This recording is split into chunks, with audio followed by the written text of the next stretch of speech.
ಎಲ್ಲರಿಗೂ ನಮಸ್ಕಾರ ಸ್ನೇಹಿತರೆ 1800 ಅಧಿಕ ಉದ್ಯೋಗಿಗಳಿಗೆ ನೇಮಕಾತಿಯ ಹೊಸ ಅಧಿಸೂಚನೆ ಬಿಡುಗಡೆಯಾಗಿದೆ ನೋಡಿ. ಬೋತ್ ಮೇಲ್ ಆ್ಯಂಡ್ ಫಿಮೇಲ್ ಪುರುಷ ಮತ್ತು ಮಹಿಳಾ ಅಭ್ಯರ್ಥಿಗಳು ಇಬ್ಬರು ಈ ಒಂದು ಹುದ್ದೆಗಳಿಗೆ ಅರ್ಜಿಗಳನ್ನು ಸಲ್ಲಿಸಬಹುದಾಗಿರುತ್ತೆ. ಪುರುಷ ಅಭ್ಯರ್ಥಿ ಸಹ ಈ ಒಂದು ಹುದ್ದೆಗಳಿಗೆ ಅರ್ಜಿಗಳನ್ನು ಸಲ್ಲಿಸಬಹುದು. ಹಾಗೆ ಮಹಿಳಾ ಅಭ್ಯರ್ಥಿಗಳು ಕೂಡ ಈ ಒಂದು ಹುದ್ದೆಗಳಿಗೆ ಅರ್ಜಿಗಳನ್ನು ಸಲ್ಲಿಸಬಹುದು. ಈ ಒಂದು ಹುದ್ದೆಗಳಿಗೆ ಕರ್ನಾಟಕದ ಅಭ್ಯರ್ಥಿಗಳು ಕೂಡ ಈ ಒಂದು ಹುದ್ದೆಗಳಿಗೆ ಅರ್ಜಿಗಳನ್ನು ಸಲ್ಲಿಸಬಹುದಾಗಿರುತ್ತೆ. ಸಂಪೂರ್ಣವಾಗಿ ಸರ್ಕಾರಿ ಉದ್ಯೋಗಗಳಾಗಿರ್ತವೆ ನೋಡಿ. ಇನ್ನು ಈ ಒಂದು ಹುದ್ದೆಗಳ ಬಗ್ಗೆ ಸಂಬಂಧಪಟ್ಟಂತೆ ವಿದ್ಯಾರ್ಹತೆ, ವಯೋಮಿತಿ ಹಾಗೂ ವೇತನ ಶ್ರೇಣಿ, ಅರ್ಜಿ ಸಲ್ಲಿಸುವುದು ಹೇಗೆ ಹಾಗೂ ಫ್ರೆಂಡ್ಸ್ ಇನ್ನು ಉಳಿದಂಥ ಮಾಹಿತಿ, ಶೈಕ್ಷಣಿಕ ಅರ್ಹತೆ, ಏಜ್ ಲಿಮಿಟು, ಅದರ ಬಗ್ಗೆ ಕೂಡ ಸಂಪೂರ್ಣ ಮಾಹಿತಿ ವಿಡಿಯೋದಲ್ಲಿರುತ್ತೆ. ವಿಡಿಯೋನ ಕೊನೆವರೆಗೆ ನೋಡಿ. ಹಾಗೆ ಇದಕ್ಕೆ ಸಂಬಂಧಪಟ್ಟಂಥ ನೋಟಿಫಿಕೇಷನ್ನ ನಮ್ಮ ಟೆಲಿಗ್ರಾಮ್ ಚಾನಲಲ್ಲಿ ಇರುತ್ತೆ ನೋಡಿ. ವಿಡಿಯೋ ಡಿಸ್ಕ್ರಿಪ್ಷನ್ ಬಾಕ್ಸಲ್ಲಿ ಲಿಂಕ್ ಇರುತ್ತೆ. ಅಲ್ಲಿ ಲಿಂಕ್ ಕ್ಲಿಕ್ ಮಾಡಿ ನೀವು ಜಾಯ್ನ್ ಆಗಿ ನೇರವಾಗಿ ನೀವು ನೋಟಿಫಿಕೇಷನ್ನ ಕೂಡ ತಿಳ್ಕೊಳ್ಬೋದು. ಇನ್ನು ಫ್ರೆಂಡ್ಸ್ ಹುದ್ದೆಗಳ ಹೆಸರನ್ನು ನೋಡೋದಾದರೆ ವಿವಿಧ ಹುದ್ದೆಗಳಿದ್ದಾವೆ. ಒಟ್ಟು 1800 ಹುದ್ದೆಗಳು. ಆನ್ಲೈನ್ ಮೂಲಕ ಅಫಿಷಿಯಲ್ ವೆಬ್ಸೈಟ್ಗೆ ಹೋಗಿ ನೀವು ಅರ್ಜಿಗಳನ್ನು ಸಲ್ಲಿಸಬಹುದಾಗಿರುತ್ತೆ. ಅರ್ಜಿ ಸಲ್ಲಿಸುವಂಥ ನೇರ ಲಿಂಕು ವಿಡಿಯೋ ಡಿಸ್ಕ್ರಿಪ್ಷನ್ ಬಾಕ್ಸಲ್ಲಿರುತ್ತೆ ನೋಡಿ. ಮೊದಲನೇ ಲೈನಲ್ಲೇ ಇರುತ್ತೆ. ಅಲ್ಲಿ ಹೋಗಿ ನೀವು ಕ್ಲಿಕ್ ಮಾಡಿ ಡೈರೆಕ್ಟಾಗಿ ನೀವು ಅರ್ಜಿಗಳನ್ನು ಸಲ್ಲಿಸಬಹುದು. ಹಾಗೆಯೇ ಉದ್ಯೋಗ ಸ್ಥಳ ಕರ್ನಾಟಕ ಸೇರಿ ಭಾರತಾದ್ಯಂತ ನೇಮಕಾತಿ ನಡೆಯುತ್ತೆ. ಇನ್ನು ಫ್ರೆಂಡ್ಸ್ ಈ ಒಂದು ಹುದ್ದೆಗಳ ವಿವರವನ್ನು ನೋಡೋದಾದರೆ ಡೆಕ್ ರೇಟಿಂಗ್ 399 ಹುದ್ದೆಗಳು, ಇಂಜಿನ್ ರೇಟಿಂಗ್ 201 ಹುದ್ದೆ, ಸಿಮನ್ 196 ಹುದ್ದೆ, ಎಲೆಕ್ಟ್ರಿಷಿಯನ್ 290 ಹುದ್ದೆಗಳು, ಹಾಗೆ ವೆಲ್ಡರ್ ಸಹಾಯಕ 60 ಹುದ್ದೆ, ಮೆಸ್ ಬಾಯ್ 188, ಇನ್ನು ಕುಕ್ 466 ನೋಡಿ. ಇಷ್ಟೊಂದು ಹುದ್ದೆಗಳಿದ್ದಾವೆ. ಈ ಎಲ್ಲ ಹುದ್ದೆಗಳಿಗೂ ಕೂಡ ನೀವು ಆಯ್ಕೆ ಮಾಡಿಕೊಂಡು ಅರ್ಜಿಗಳನ್ನು ಸಲ್ಲಿಸಬಹುದು. ಯಾವ ಹುದ್ದೆ ಬೇಕು ಅಂತ ನೋಡಿಕೊಂಡು ಒಂದಕ್ಕಿಂತ ಹೆಚ್ಚಿನ ಉದ್ಯೋಗಗಳಿಗೆ ಅರ್ಜಿಗಳನ್ನು ಸಲ್ಲಿಸಬೇಡಿ. ಯಾವುದಾದ್ರೂ ಒಂದು ಹುದ್ದೆನ ಆಯ್ಕೆ ಮಾಡಿಕೊಂಡು ನೀವು ಅರ್ಜಿಗಳನ್ನು ಸಲ್ಲಿಸಿ. ಇನ್ನು ಈ ಒಂದು ಎಲ್ಲ ಹುದ್ದೆಗಳಿಗೂ ಕೂಡ SLC, PUC, ITI ನೋಡಿ.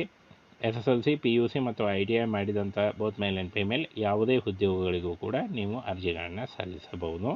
ವಿದ್ಯಾರ್ಹತೆ ನೋಡಿ SSLC ನೀವು ಮತ್ತು PUC ಹಾಗೂ ITI SLC ಆಗಿದ್ದರೂ ನೀವು ಅರ್ಜಿಗಳನ್ನು ಸಲ್ಲಿಸಬಹುದು. ಹಾಗೂ PUC ಮತ್ತು ITI ಮಾಡಿದರೂ ಕೂಡ ನೀವು ಅರ್ಜಿಗಳನ್ನು ಸಲ್ಲಿಸಬಹುದಾಗಿರುತ್ತೆ. ಇನ್ನು ವಯೋಮಿತಿ ನೋಡಿ 17.5 ವರ್ಷಗಳು ಅಂದರೆ 17 ನಂತರ 18ರ ಒಳಗಡೆ ಇದ್ದಂಥ ಅಭ್ಯರ್ಥಿಗಳು ಕೂಡ 17 ವರಿ ಅಂದರೆ 17 ವರಿ ಇದ್ದರೂ 17 ಅರ್ಧ ಇದ್ದರೂ ನೀವು ಅರ್ಜಿಗಳನ್ನು ಸಲ್ಲಿಸಬಹುದು. ಇನ್ನು ಕನಿಷ್ಠ 27 ವರ್ಷದ ಒಳಗಿನವರು ಅರ್ಜಿಗಳನ್ನು ಸಲ್ಲಿಸಬಹುದು. OBC ಅಭ್ಯರ್ಥಿಗಳಿಗೆ 3 ವರ್ಷ ಮತ್ತು SC/ST ಅಭ್ಯರ್ಥಿಗಳಿಗೆ 5 ವರ್ಷಗಳ ವಯೋಮಿತಿ ಸಡಿಲಿಕೆ ಕೂಡ ಇರುತ್ತೆ. ಆದಷ್ಟು ನಿಮ್ಮ ವಯಸ್ಸಿನ ಲೆಕ್ಕಾಚಾರ ಮಾಡಿಕೊಂಡು ನೀವು ಅರ್ಜಿಗಳನ್ನು ಸಲ್ಲಿಸಬಹುದಾಗಿರುತ್ತೆ. ಇನ್ನು ಯಾವ ಒಂದು ಹುದ್ದೆಗಳಿಗೆ ಎಷ್ಟು ಸಂಬಳ ಅಂತ ನೋಡೋದಾದರೆ ವೇತನ ಶ್ರೇಣಿ ನೋಡಿ. ಡೆಕ್ ರೇಟಿಂಗ್ 399 ಹುದ್ದೆಗಳಿದ್ದಾವೆ. ಈ ಒಂದು ಹುದ್ದೆಗಳಿಗೆ 50,000ದಿಂದ 85,000ವರೆಗೂ ಪರ್ ಮಂತ್ ಸ್ಯಾಲ್ರಿ ಆಗಿರುತ್ತೆ. ಇನ್ನು ಇಂಜಿನ್ ರೇಟಿಂಗ್ 201 ಹುದ್ದೆಗಳಿದ್ದಾವೆ. 40,000ದಿಂದ 60,000ವರೆಗೂ ಪರ್ ಮಂತ್ ಸ್ಯಾಲ್ರಿ ಆಗಿರುತ್ತೆ. ಸಿಮನ್ ನೋಡಿ 196 ಹುದ್ದೆಗಳಿದ್ದಾವೆ. 38,000ದಿಂದ 55,000ವರೆಗೆ ಇರುತ್ತೆ. ಹಾಗೆಯೇ ಎಲೆಕ್ಟ್ರಿಷಿಯನ್ ಹುದ್ದೆಗಳು 290 ಹುದ್ದೆಗಳಿದ್ದಾವೆ. 60,000ದಿಂದ 90,000ವರೆಗೂ ಪರ್ ಮಂತ್ ಸ್ಯಾಲ್ರಿ ಆಗಿರುತ್ತೆ. ವೆಲ್ಡರ್ ಸಹಾಯಕ ನೋಡಿ 60 ಹುದ್ದೆಗಳಿದ್ದಾವೆ. 50,000ದಿಂದ 85,000ವರೆಗೂ ನಿಮಗೆ ಸ್ಯಾಲ್ರಿಯನ್ನು ನೀಡಲಾಗುತ್ತೆ. ಹಾಗೆ ಈ ಒಂದು ಹುದ್ದೆಗಳಿಗೆ ಬೋತ್ ಮೇಲ್ ಆ್ಯಂಡ್ ಫಿಮೇಲ್ ಪುರುಷ ಮತ್ತು ಮಹಿಳಾ ಅಭ್ಯರ್ಥಿಗಳು ಇಬ್ಬರು ಅರ್ಜಿಗಳನ್ನು ಸಲ್ಲಿಸಬಹುದು. ITI ಮಾಡಿದರೂ ನೀವು ಅರ್ಜಿಗಳನ್ನು ಸಲ್ಲಿಸಬಹುದು. ಮೆಸ್ ಬಾಯ್ 118 ಹಾಗೂ ಕುಕ್ 466 ಹುದ್ದೆಗಳಿದ್ದಾವೆ. ಹಾಗೆ ಇಲ್ಲಿ ನೋಡಿ ಇವು ಎರಡೂ ಹುದ್ದೆಗಳಿಗೂ 40,000ದಿಂದ 60,000ವರೆಗೆ ಪರ್ ಮಂತ್ ಸ್ಯಾಲ್ರಿ ಆಗಿರುತ್ತೆ ನೋಡಿ. ಇನ್ನು ಅರ್ಜಿ ಶುಲ್ಕ ಇರುತ್ತೆ. ಈ ಒಂದು ಹುದ್ದೆಗಳಿಗೆ 100 ರೂಪಾಯಿ ಅರ್ಜಿ ಶುಲ್ಕ ಇರುತ್ತೆ ನೋಡಿ. ಈ ಒಂದು ಹುದ್ದೆಗಳಿಗೆ 100 ರೂಪಾಯಿ ಅರ್ಜಿ ಶುಲ್ಕ ಇರುತ್ತೆ. ಇದನ್ನು ನೀವು ಆನ್ಲೈನ್ ಮೂಲಕ credit card, debit card, net banking ಮೂಲಕ ನೀವು ಕಟ್ಬೋದಾಗಿರುತ್ತೆ. ಹಾಗೆ ಆಯ್ಕೆ ವಿಧಾನ ನೋಡಿ. ಲಿಖಿತ ಪರೀಕ್ಷೆ ಮತ್ತು ಸಂದರ್ಶನದ ಮೂಲಕ ಆಯ್ಕೆಯನ್ನು ಮಾಡಿಕೊಳ್ಳಲಾಗುತ್ತೆ. ಲಿಖಿತ ಪರೀಕ್ಷೆಯಲ್ಲಿ ಪಾಸಾದಂಥ ಅಭ್ಯರ್ಥಿಗಳಿಗೆ ಸಂದರ್ಶನ ನಡೆಸಿ ಆಯ್ಕೆಯನ್ನು ಮಾಡಿಕೊಳ್ಳಲಾಗುತ್ತೆ. 1800 ಅಧಿಕ ಉದ್ಯೋಗಿಗಳಿಗೆ ನೇಮಕಾತಿಯ ಹೊಸ ಅಧಿಸೂಚನೆ ಬಿಡುಗಡೆಯಾಗಿದೆ ನೋಡಿ. ಬೋತ್ ಮೇಲ್ ಆ್ಯಂಡ್ ಫಿಮೇಲ್ ಪುರುಷ ಮತ್ತು ಮಹಿಳಾ ಅಭ್ಯರ್ಥಿಗಳು ಇಬ್ಬರು ಈ ಒಂದು ಹುದ್ದೆಗಳಿಗೆ ಅರ್ಜಿಗಳನ್ನು ಸಲ್ಲಿಸಬಹುದಾಗಿರುತ್ತೆ. ಪುರುಷ ಅಭ್ಯರ್ಥಿ ಸಹ ಈ ಒಂದು ಹುದ್ದೆಗಳಿಗೆ ಅರ್ಜಿಗಳನ್ನು ಸಲ್ಲಿಸಬಹುದು. ಹಾಗೆ ಮಹಿಳಾ ಅಭ್ಯರ್ಥಿಗಳು ಕೂಡ ಈ ಒಂದು ಹುದ್ದೆಗಳಿಗೆ ಅರ್ಜಿಗಳನ್ನು ಸಲ್ಲಿಸಬಹುದು. ಈ ಒಂದು ಹುದ್ದೆಗಳಿಗೆ ಕರ್ನಾಟಕದ ಅಭ್ಯರ್ಥಿಗಳು ಕೂಡ ಈ ಒಂದು ಹುದ್ದೆಗಳಿಗೆ ಅರ್ಜಿಗಳನ್ನು ಸಲ್ಲಿಸಬಹುದಾಗಿರುತ್ತೆ. ಸಂಪೂರ್ಣವಾಗಿ ಸರ್ಕಾರಿ ಉದ್ಯೋಗಗಳಾಗಿರ್ತವೆ ನೋಡಿ. ಇನ್ನು ಈ ಒಂದು ಹುದ್ದೆಗಳ ಬಗ್ಗೆ ಸಂಬಂಧಪಟ್ಟಂತೆ ವಿದ್ಯಾರ್ಹತೆ, ವಯೋಮಿತಿ ಹಾಗೂ ವೇತನ ಶ್ರೇಣಿ, ಅರ್ಜಿ ಸಲ್ಲಿಸುವುದು ಹೇಗೆ ಹಾಗೂ ಫ್ರೆಂಡ್ಸ್, ಇನ್ನು ಉಳಿದಂಥ ಮಾಹಿತಿ, ಶೈಕ್ಷಣಿಕ ಅರ್ಹತೆ, ಏಜ್ ಲಿಮಿಟು, ಅದರ ಬಗ್ಗೆ ಕೂಡ ಸಂಪೂರ್ಣ ಮಾಹಿತಿ ವಿಡಿಯೋದಲ್ಲಿರುತ್ತೆ. ವಿಡಿಯೋನ ಕೊನೆವರೆಗೆ ನೋಡಿ. ಹಾಗೆ ಇದಕ್ಕೆ ಸಂಬಂಧಪಟ್ಟಂಥ ನೋಟಿಫಿಕೇಷನ್ನ ನಮ್ಮ ಟೆಲಿಗ್ರಾಮ್ ಚಾನಲಲ್ಲಿ ಇರುತ್ತೆ ನೋಡಿ. ವಿಡಿಯೋ ಡಿಸ್ಕ್ರಿಪ್ಷನ್ ಬಾಕ್ಸಲ್ಲಿ ಲಿಂಕ್ ಇರುತ್ತೆ. ಅಲ್ಲಿ ಲಿಂಕ್ ಕ್ಲಿಕ್ ಮಾಡಿ ನೀವು ಜಾಯ್ನ್ ಆಗಿ ನೇರವಾಗಿ ನೀವು ನೋಟಿಫಿಕೇಷನ್ನ ಕೂಡ ತಿಳ್ಕೊಳ್ಬೋದು. ಇನ್ನು ಫ್ರೆಂಡ್ಸ್, ಹುದ್ದೆಗಳ ಹೆಸರನ್ನು ನೋಡೋದಾದರೆ ವಿವಿಧ ಹುದ್ದೆಗಳಿದ್ದಾವೆ. ಒಟ್ಟು 1800 ಹುದ್ದೆಗಳು. ಆನ್ಲೈನ್ ಮೂಲಕ ಅಫಿಷಿಯಲ್ ವೆಬ್ಸೈಟ್ಗೆ ಹೋಗಿ ನೀವು ಅರ್ಜಿಗಳನ್ನು ಸಲ್ಲಿಸಬಹುದಾಗಿರುತ್ತೆ. ಅರ್ಜಿ ಸಲ್ಲಿಸುವಂಥ ನೇರ ಲಿಂಕು ವಿಡಿಯೋ ಡಿಸ್ಕ್ರಿಪ್ಷನ್ ಬಾಕ್ಸಲ್ಲಿರುತ್ತೆ ನೋಡಿ, ಮೊದಲನೇ ಲೈನಲ್ಲೇ ಇರುತ್ತೆ. ಅಲ್ಲಿ ಹೋಗಿ ನೀವು ಕ್ಲಿಕ್ ಮಾಡಿ ಡೈರೆಕ್ಟಾಗಿ ನೀವು ಅರ್ಜಿಗಳನ್ನು ಸಲ್ಲಿಸಬಹುದು. ಹಾಗೆಯೇ ಉದ್ಯೋಗ ಸ್ಥಳ ಕರ್ನಾಟಕ ಸೇರಿ ಭಾರತಾದ್ಯಂತ ನೇಮಕಾತಿ ನಡೆಯುತ್ತೆ.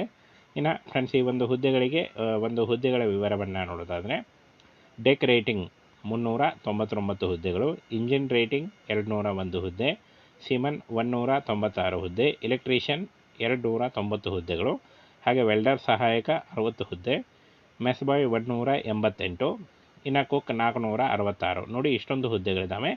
ಈ ಎಲ್ಲ ಹುದ್ದೆಗಳಿಗೂ ಕೂಡ ನೀವು ಆಯ್ಕೆ ಮಾಡಿಕೊಂಡು ಅರ್ಜಿಗಳನ್ನು ಸಲ್ಲಿಸಬಹುದು. ಯಾವ ಹುದ್ದೆ ಬೇಕು ಅಂತ ನೋಡಿಕೊಂಡು ಒಂದಕ್ಕಿಂತ ಹೆಚ್ಚಿನ ಉದ್ಯೋಗಗಳಿಗೆ ಅರ್ಜಿಗಳನ್ನು ಸಲ್ಲಿಸಬೇಡಿ. ಯಾವುದಾದ್ರೂ ಒಂದು ಹುದ್ದೆನ ಆಯ್ಕೆ ಮಾಡಿಕೊಂಡು ನೀವು ಅರ್ಜಿಗಳನ್ನು ಸಲ್ಲಿಸಿ. ಇನ್ನು ಈ ಒಂದು ಎಲ್ಲ ಹುದ್ದೆಗಳಿಗೂ ಕೂಡ SLC, PUC, ITI ನೋಡಿ, SSLC, PUC ಮತ್ತು ITI ಮಾಡಿದಂಥ ಬೋತ್ ಮೇಲ್ ಆ್ಯಂಡ್ ಫಿಮೇಲ್ ಯಾವುದೇ ಉದ್ಯೋಗಗಳಿಗೂ ಕೂಡ ನೀವು ಅರ್ಜಿಗಳನ್ನು ಸಲ್ಲಿಸಬಹುದು. ವಿದ್ಯಾರ್ಹತೆ ನೋಡಿ, SSLC ನೀವು ಮತ್ತು PUC ಹಾಗೂ ITI, SLC ಆಗಿದ್ದರೂ ನೀವು ಅರ್ಜಿಗಳನ್ನು ಸಲ್ಲಿಸಬಹುದು, ಹಾಗೂ PUC ಮತ್ತು ITI ಮಾಡಿದರೂ ಕೂಡ ನೀವು ಅರ್ಜಿಗಳನ್ನು ಸಲ್ಲಿಸಬಹುದಾಗಿರುತ್ತೆ. ಇನ್ನು ವಯೋಮಿತಿ ನೋಡಿ, 17.5 ವರ್ಷಗಳು ಅಂದರೆ 17 ನಂತರ 18ರ ಒಳಗಡೆ ಇದ್ದಂಥ ಅಭ್ಯರ್ಥಿಗಳು ಕೂಡ 17 ವರಿ ಅಂದರೆ 17 ವರಿ ಇದ್ದರೂ 17 ಅರ್ಧ ಇದ್ದರೂ ನೀವು ಅರ್ಜಿಗಳನ್ನು ಸಲ್ಲಿಸಬಹುದು.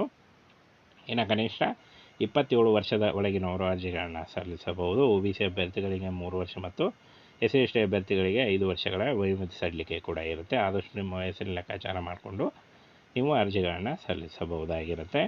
ಇನ್ನು ಯಾವ ಒಂದು ಹುದ್ದೆಗಳಿಗೆ ಎಷ್ಟು ಸಂಬಳ ಅಂತ ನೋಡೋದಾದರೆ, ವೇತನ ಶ್ರೇಣಿ ನೋಡಿ, ಡೆಕ್ ರೇಟಿಂಗ್ 399 ಹುದ್ದೆಗಳಿದ್ದಾವೆ. ಈ ಒಂದು ಹುದ್ದೆಗಳಿಗೆ 50,000ದಿಂದ 85,000ವರೆಗೂ ಪರ್ ಮಂತ್ ಸ್ಯಾಲ್ರಿ ಆಗಿರುತ್ತೆ. ಇನ್ನು ಇಂಜಿನ್ ರೇಟಿಂಗ್ 201 ಹುದ್ದೆಗಳಿದ್ದಾವೆ. 40,000ದಿಂದ 60,000ವರೆಗೂ ಪರ್ ಮಂತ್ ಸ್ಯಾಲ್ರಿ ಆಗಿರುತ್ತೆ. ಸಿಮನ್ ನೋಡಿ, 196 ಹುದ್ದೆಗಳಿದ್ದಾವೆ. 38,000ದಿಂದ 55,000ವರೆಗೆ ಇರುತ್ತೆ.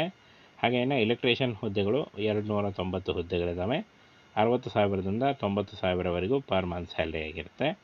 ವೆಲ್ಡರ್ ಸಹಾಯಕ ನೋಡಿ, 60 ಹುದ್ದೆಗಳಿದ್ದಾವೆ. 50,000ದಿಂದ 85,000ವರೆಗೂ ನಿಮಗೆ ಸ್ಯಾಲ್ರಿಯನ್ನು ನೀಡಲಾಗುತ್ತೆ.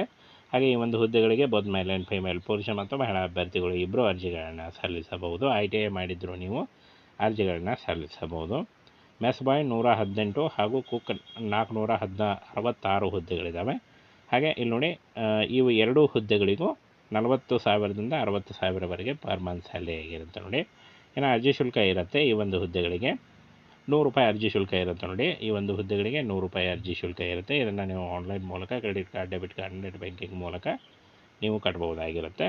ಹಾಗೆ ಆಯ್ಕೆ ವಿಧಾನ ನೋಡಿ, ಲಿಖಿತ ಪರೀಕ್ಷೆ ಮತ್ತು ಸಂದರ್ಶನದ ಮೂಲಕ ಆಯ್ಕೆಯನ್ನು ಮಾಡಿಕೊಳ್ಳಲಾಗುತ್ತೆ. ಲಿಖಿತ ಪರೀಕ್ಷೆಯಲ್ಲಿ ಪಾಸಾದಂಥ ಅಭ್ಯರ್ಥಿಗಳಿಗೆ ಸಂದರ್ಶನ ನಡೆಸಿ ಆಯ್ಕೆಯನ್ನು ಮಾಡಿಕೊಳ್ಳಲಾಗುತ್ತೆ.